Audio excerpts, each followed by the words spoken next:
ബേസിലിന്റെ അടുത്ത പടത്തിൽ നല്ലൊരു വേഷം ചെയ്യുന്നുണ്ട് ഞാൻ. അത് ഇവിടെ വെച്ച് റിവീൽ ചെയ്യാൻ അതൊരു ബാധ്യതയും എന്തെയും തരും. അത് പറയാൻ പറ്റില്ല. ഞാൻ മെസ്സേജ് അയച്ചത് വാട്സപ്പിൽ അയച്ചത്. ഒന്നുമില്ല, ഒരു സീസണില് സ്ഥിരമായിട്ട് ബലാത്സംഗം ആ പരിപാടിയൊക്കെ ആയിരുന്നു. ഞാനിങ്ങനെ ആലോചിക്കും എന്തിനാ ഇതിനെ വെക്കുന്ന ഒരു സ്ഥിരമായിട്ട്. അങ്ങനെ ഏതോ ഒരു നമ്മുടെ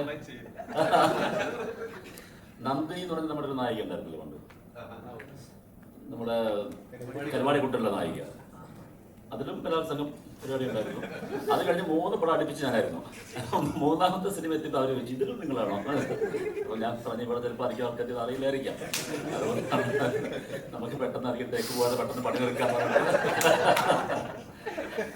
എന്ന് പറഞ്ഞൊരു 3-4 പടം അടുപ്പിച്ച് ഞാൻ അവരുടെ കൂടെ ഉണ്ടായിട്ടുണ്ട്.